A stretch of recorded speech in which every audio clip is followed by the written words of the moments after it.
Hello and welcome to the One Question Leadership Podcast. This is Jill Bodensteiner, Director of Athletics at St. Joseph's University. As leaders, it's really important that we're clear regarding our goals and our vision and how those integrate into the greater university goals. We also need to collectively create a strategy and a culture that are going to help us reach our goals. This is an evolving exercise that requires an openness to continuous improvement. That's why I follow the One Question Leadership Podcast, because I love learning as much as I possibly can from my colleagues that helps me be the best that I can be. So my message for the day, keep learning, keep leading.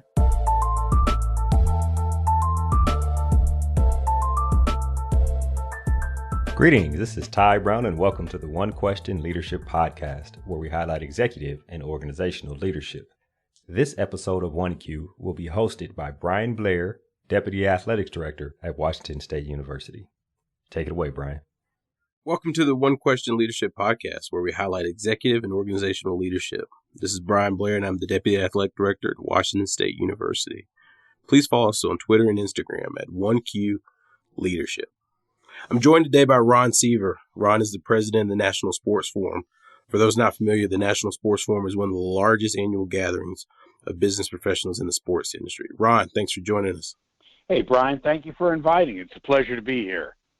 Absolutely. So let's dive right in. I mean, you and I met, I guess, over 6 years now. My first National Sports Forum was a member of BDSC cohort, and fast forward now I'm on your steering committee. So for those not familiar with the Sports Forum, what is NSF? And then what do you think the value is that it provides to sports? Absolutely. Well, thank you again for the invitation. The NSF, National Sports Forum, primarily known as a meeting, large meeting gathering that we have every year, typically, historically, about a week after the Super Bowl. We move it around the country every year, but it's something that started 26 years ago. So a long time ago. I never had any idea it would last this long, but I'm obviously delighted that it has. But it started as a means of getting executives that are from primarily the revenue-generating aspects of the sports business together to share stories. So kind of a quick, history of how it came about. Back in the 80s, I hate to say it, but I'm very old, but back in the 80s on into the 90s, I worked for the San Diego Padres, and I was in charge of sponsorship and promotions for the ball club. And every year, in the fall, shortly after the World Series, Major League Baseball in those days used to bring all the marketing and promotions folks together in Scottsdale, Arizona for about 2 or 3 days of idea sharing, best practices, so on and so forth, which absolutely blew me away. The first time I got to go, was probably 1984. And I was the only rep from the Padres. There was maybe 50 people there. And I absolutely fell in love with the whole idea, everything. It was like a holiday. You're now in a room or rooms with people that do exactly what you do when, at the ball club, heck, most of the people didn't know what I did. They weren't sure what I did. And so now I'm with people from the Giants and the Cardinals and the Mets, and we're all, it's like old home week. Everyone's sharing ideas about what they're doing, what's working, what the fans like, what they don't like, who we're buying things from, et cetera, et cetera. And I loved it, absolutely loved it.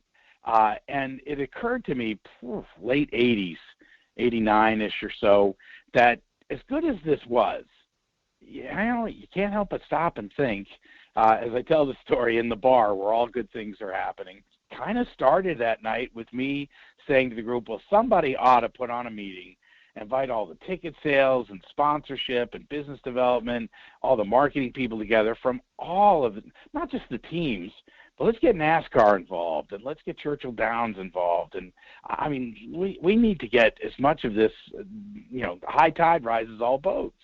Flash forward a little bit. I left the Padres, went on the agency side for 3 years. I really enjoyed that. Now it's kind of on the other side of the sponsorship equation, but it always stuck with me. Somebody ought to start this meeting because we really don't. And working on the agency side, Brian, I'm now working with colleges and putting sponsorship stuff together for Evian, and I'm working with the NFL on doing some things. And it struck me like these guys are cool too. Maybe they're not as cool as the MLB guys, but they're awfully cool. And I would really learn from these guys. I would love to find out what they're doing. So I'm going to put on this meeting and I'm going to try to bring all the executives together and have us just have at it. We'll have education, but we're going to have a lot of, relax, grab a beer, sit down, no pretension. You're amongst friends. So it's major leagues, it's minor leagues. The only place we never really resonated was amateur athletics. So high schools and things of that, club sports, things along that nature, we didn't really get into. But where you start to get into areas where we sell tickets, groups, suites, skyboxes, sponsorships, advertising packages, all of these kinds of things, then we thought the forum would be the one place where you could cross across all different boundaries and kind of bring everybody together. Absolutely. And I think, you dropped a couple nuggets there. One, all great ideas happen late night in a bar. I'm going to steal that from you. But really, I say that jokingly, but the value of teamwork. And I use the corny phrase, teamwork just makes the dream work all the time, but it's true. And what you talked about with the silos by sport and bringing everybody together, I think that's what initially drew me to the National Sports Forum as I was invited. And I looked at what you guys were doing in that space. And back then it was really the 4 pillars from revenue generation. And it was mostly non-collegiate folks, at least as I saw it. And I was neither, right? I wasn't working in a revenue generating area, and I was very much coming from the collegiate space, but I saw an opportunity to learn from a lot of different folks.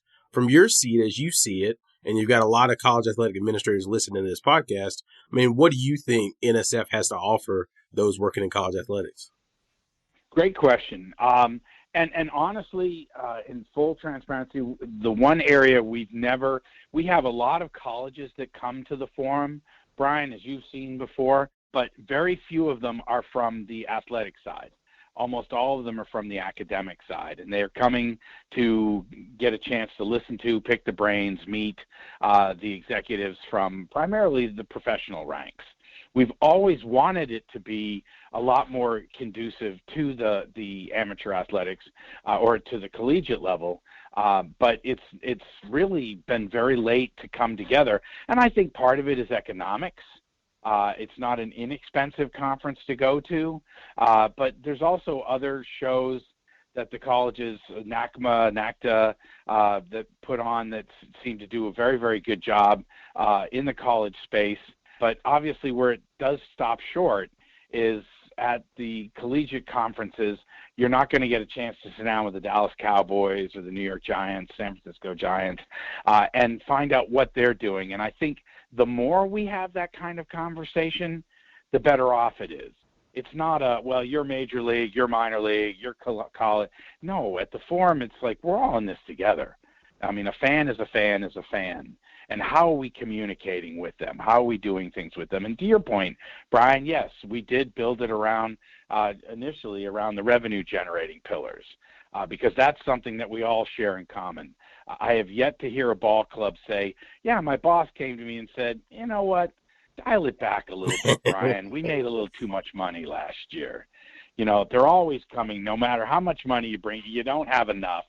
So we're always being pressured to figure out, all right, what's the next great idea? What else could we be doing? What's happening in this space? What's happening in that space? And we don't have all the answers. So the forum is a place to go to start asking a lot of questions because things that you may not, things that you don't know, that somebody from the Boston Bruins may say, well, yeah, here's what we're doing. And so our job and your job as a steering committee member of the National Sports Forum, Brian, is to make sure that we foster those communications, that there aren't divisions, that there aren't people feeling like, yeah, this really isn't for me. And we'd be honest with you. If it wasn't for you, for example, when we get called by club sports or high school and we're like, guys, honestly, I'm not sure that, you're welcome to come, but I don't know that, this is going to be your day-to-day. I don't think these are the kind of issues that you're dealing with. But at the college level, they definitely are. We're always trying to figure out how to make our budgets work. Absolutely. And I think one of the things that I've noticed over the years at NSF is there's a lot of similarities between what we do in the college ranks and college athletics, especially around those revenue generation units, and then also what you're talking about from the pro side. I think the one difference I've noticed, and this isn't a blanket statement, but probably a little bit, is that the pro sports, because they are 100% businesses, their focus on the revenue generation side and their staffing models and how far in advance they're thinking down the road are just different in some ways than some of the things we do in the college ranks. Because we are in higher education, yes, there is a revenue component, but it's one component of a larger. And so I've noticed that over the years, which again drew me to NSF, because you're right, Ron. Nobody, no president, no GM, and certainly not a college president, saying we don't need more money.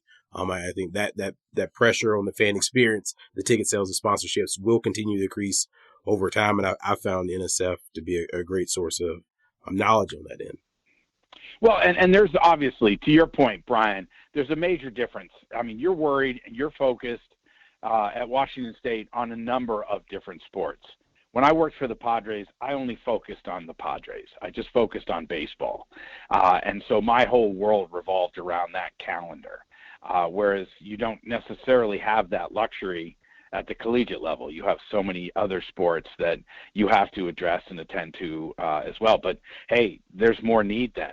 You know, how are we drawing? Even some of the more traditional non-revenue generating events, what could we be doing to help generate some more revenue there as well? So we want to make sure that the forum, the conversation of the forum, is as relevant on the collegiate level as it is on the NFL level.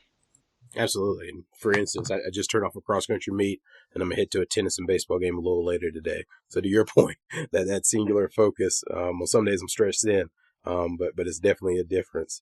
Speaking of differences, that as you think about NSF, and there's lots of other sports conferences and professional development conferences and the like, including all different ranks, and there's some others out there. I mean, what do you think sets NSF apart from maybe some of those other conferences? Well, we touched on it. Probably the biggest difference is, of course, that it's very focused. And there are, to your point, there are a number of different conferences out there, and it ebbs and flows, but there's a lot of them. But I think what makes the forum so unique is that its primary focus is on the teams and sporting events. A number of different conferences in the industry are focused on brands or agencies or segments of, like NASCAR, or it might be college. And those are all great and they're all relevant, but the forum is the one place where it's kind of a melting pot. You're bringing all of the different sports together, which makes it very, very unique. And I think the other difference is really the vibe. I think when you go to the forum, and I've heard from so many people that have gone to other shows that will come to the forum, they just love the vibe of the forum because there's no pretense. You know, everybody is very cool. You know, like I said, we tell everyone to hang their egos by the door and grab a beer and sit down. And I'd like to think that that's definitely an attitude that's communicated by our steering committee. And our steering committee is made up of 25 executives, much like yourself, Brian, that believe in what we're trying to do, that believe in this Congress, if you would, of bringing all these people together to share ideas, figure out how we can rise the boat. And they oversee and they set the tone. They're the ones that help us with our speakers, our topics. It's not, Brian, if we don't have enough things that are relevant on the college space, it's Brian's job as a member of the steering committee to speak up and say, hey, listen, I think we need to cover this. I think we need to get into that. And you didn't ask the question, but I'll add it. We're now seeing the forum starting to expand beyond just the one event a year. And timing is always, as I mentioned, we're a week after the Super Bowl, typically. And it's not always great timing for everybody. It's right before March Madness kicks off, and of course a lot of the tournaments that start.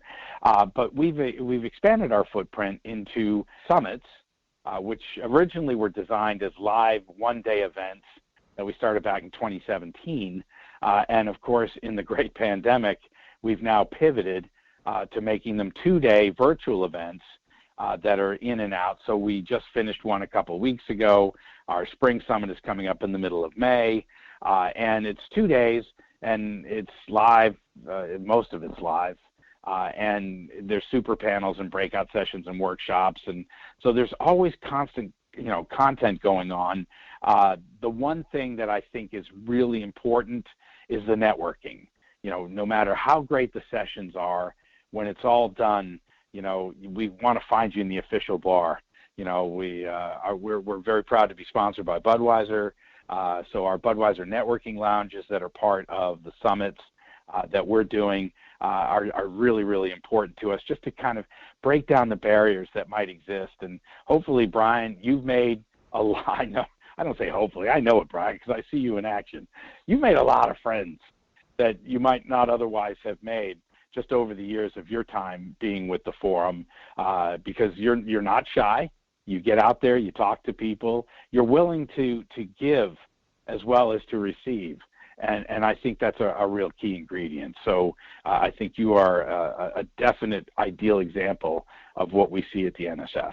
I appreciate that, Ron. And I think the environment that's been created, and that starts with you as president, makes that easy, right? I think there are some conferences or events or professional development opportunities you walk in and the room feels daunting and everybody's so buttoned up and so uptight that people don't really let their guard down. And the two words that come to mind when I think of National Sports Forum, it's really fun. I think everybody's got a smile on their face. There's so many people that come year over year. They build this close bond where you expect to see these handful of people, even if you only see them once a year. It's almost like you never left before.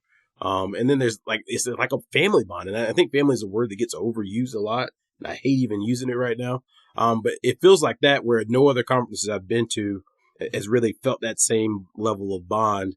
And I think that's the culture you guys have created in a yearly event. And now you're seeing it expand into this virtual ways that's just been crazy to see, because that networking piece you mentioned, it wasn't something I sought out when I first started attending the forum. But one of the things I noticed was it was just easy to meet people and talk to them about whatever's going on in their space. And now when I have a problem or I have an issue or I want to bounce an idea off of somebody, I've got people outside of the college space a lot of times that I can ping and say, hey, what would you guys do here if you're the 49ers? Or what would you guys do here at the Miami Heat on this issue? And come up with some really, really good ideas and pick some of the best and brightest minds. So I think that's a testament to the culture you've created. Well, it was. I'd been going to, back in when I was going to conferences working for the Padres, and then on the agency side, like you said, I'd go to some shows and it was just stiff. Everybody was just so, I refer to it as the Brooks Brothers against the Armanis. And everyone's kind of looking around the room. They're not looking at you. They're talking to you. But while they're talking to you, they're actually working the room to see if they're, please, dear God, there's got to be somebody more important than you that I should talk to. And so it just felt so fake. It felt so, disingenuous. So the thought was, can we create an environment that's kind of like, it was a TV show I used to watch growing up, Cheers, the bar where everybody knew your name. Can we create that kind of environment when you come in? Everyone goes, Brian, and he knows right away he's home. He's back with the family. He knows that, these are people that know him. Even like you said, even if they only see you once a year. I've been fascinated to find, because we've been doing this now for, 26 years. So I've been fascinated to find that people have met at the forum and now their families vacation together. I mean, when you go to other shows, you always tend to seek out the NSFers, because those are your guys. Those are your people. And you hang out with those people. I know I do, but I've heard from so many other people that they do as well, just because it's such a different vibe, at there. And so I'm so pleased to hear you say that, but we take great pains to make it that way. As we tell people, it's like, listen, we take our jobs seriously, but we don't take ourselves seriously. Let's just relax. Let's have a good time, and let's learn. Let's figure this out. I want you to go back with a notebook full of ideas.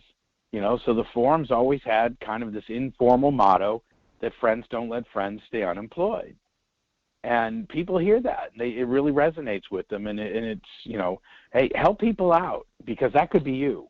So even if it doesn't, you may not have a job, maybe you don't hire, but you can make an introduction. Or you can at least be there. Sometimes just be a good ear and listen to them talk about what they're going through. And that can be just supportive for each other, whether it's just you're with the organization you're working with or if you're between. So I've seen people go from teams to brands, agencies, back to teams, all without losing a beat, because they're all within the forum family. And you heard it here, folks. Ron will make sure Brian Blair is never unemployed. So we got you on record. You can get out of that one. now, Brian, I got to put an asterisk. I don't think anybody could help you, my friend. I think You're probably right. You're probably right. My parents would agree. So you mentioned this thing's been around for 26 years, and obviously with anything you want to grow, you want to nurture, you want to change. And I know social justice and diversity, equity, inclusion work has been a big topic nationally, but also at NSF and within your program. Can you talk a little bit about how you've emphasized DEI through your existence and maybe some of the more recent changes? Sure. This is our main pillar that is not. It's the only pillar that we have that's not a revenue generating pillar. So let's be very candid about that. But this is an issue that's very important, not only to myself, but to all the members of our steering committee that oversee the NSF. So if you go back to the early days, now we're in the mid-90s and on into 2000, and it was great. It was growing. I mean, not huge. I mean, if you know anything about the forum, the very first forum we tried, we had 10 speakers and only 3 attendees, to 32. Then we jumped up to 210, and we started growing from that point forward. But we stayed in the 200 and 300s for quite some time. And the one thing you would notice as you start to get into a room full of people is you start to notice that these are middle-aged white guys. I still remember, Rick Welts, who is now obviously the president of the Golden State Warriors, but back in 2003, Rick is on a panel. He's in charge of the Phoenix Suns, and he's answering a question, and he stops in the middle of the sentence, and just completely out of the blue, he just stops and he looks at everybody and he goes, "Boy, it's a good thing to be a middle-aged white guy in this business, isn't it?" And his point was, he said, as I look around this room, we need to do something, you guys. This needs to change. And there was, it was so completely out of the blue, so completely random. It was not on topic or something, but you just couldn't help but notice it. In fact, I remember the stats looking at it. I think only 15% of our early years were female. I mean, it was 85% male. And it wasn't that we were advertising, only to males or only to Caucasians or whatever. We're advertising to everybody. This is a mirror of what you're seeing in the industry, what's in this room. And, back in, right around 2012, having a conversation with people, we're talking about this, and, somebody says, well, we need to do something about this, and I'm like, guys, you're going to see this in just about every conference you go to out there. And they go, yeah, but you don't understand. This is the forum. We expect more from the forum. And so I looked at the group and I just said, guys, do you just want to complain about this? Or are you ready to roll up your sleeves and let's do something about this? So out of this was born a program called the Business of Diversity in Sports and Entertainment, which I know is a mouthful, so we shortened it up to BDSE. And that was a program that was designed to recognize and to raise up, if you would, a cohort, we call them cohorts, each year of 32 minorities. We're going to call them minorities. And in sports, women are minorities, no matter what color they are. We wanted to attract all minorities. We wanted to try to bring more people, introduce the forum to people that we weren't seeing. And how can we change this? How can we change the conversation? How can we change the whole tone and timbre of what's happening here? It continued to grow and flourish, but things took a little bit of a turn last summer with the Black Lives Matter. And we're seeing what's happening, not just in sports, but all across the country. And of course, people were saying, gosh, the BDSE program is a great program that the sports industry is doing, but could we do more?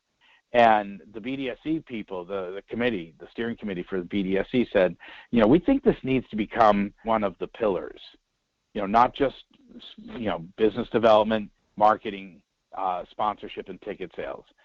And they're right. And so we launched last June, our first, DEI program initiative to basically recognize diversity and inclusion in the forum, in the conversation, having this as part of our agenda, our super panels. It's been woven into the fabric of the NSF, and it's been very, very, some of our highest attended sessions, webinars that we do throughout the year have all been focused on the diversity discussion, for lack of a better word. But it's just really an open discussion that everyone feels comfortable having, and we need to continue to have that conversation. Absolutely. And I think one of the things you just said, as you laid out a new pillar and all the other four really focus acutely on revenue generation, and you've got diversity and inclusion. And a lot of people say, well, that doesn't quite belong. But then you follow that up with your comment on the most recent super panel that you did. That was one of, if not the highest attended panels in NSF history. And I think a lot of these studies are starting to prove that diversity and inclusion is not only good, it's good for business. And I think as we wrap our minds around how varying viewpoints can create a better end product, and I think, Ron, you've done a great job at NSF of leading that charge, expanding the program, and really being ahead of your time in some aspects of what you guys have done. So I love seeing it. Well, it's a conversation, Brian, that has to keep happening. I'm sorry to say it, but I'm so old, I go back to the civil rights days in the 60s, and it seems like a conversation that can't go away. We could not see any changes that were advances being made last year in having this conversation and seeing some changes developing, and then have it just go into the woodwork, just melt away. No, we've got to keep this conversation going. We've got to keep talking, and it can range not just in revenue generating, but in recruiting. How can we recruit? How can we retain?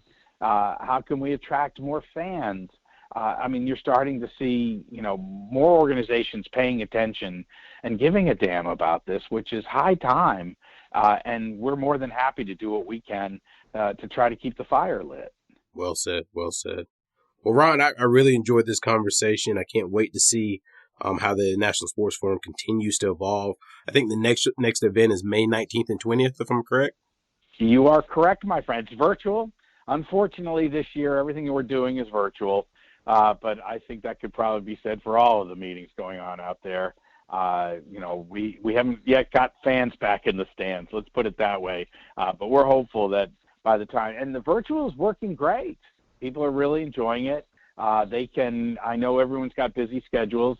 So we have, ticket plans where people can have replay for 3 months or replay for 6 months and go back in and see all the sessions that they might have missed.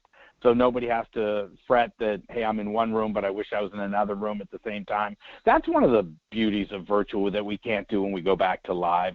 But the hope is that when we do go back to live, starting in 2022, we'll actually keep a virtual. This virtual thing, I think, is here to stay, but we'd like to keep a virtual component to it. Because there may be a lot of administrators listening in. Boy, there's sessions I'd like to catch, but I don't know that I can be away from my desk for 3 days or hopping on an airplane flying across country for that for budgetary reasons. But we still would love to see our ranks grow. We want to hear the voice from the college administrators, and we thank you for giving us this opportunity to push our agenda out there. Absolutely. Well, adversity equals opportunity. I think you guys have risen to the ranks. So that was Ron Seaver. He's the president of the National Sports Forum. And of course, this is Brian Blair, Deputy Athletic Director at Washington State University. Thanks for tuning in. And please remember, stay humble, stay curious. We'll catch you next time.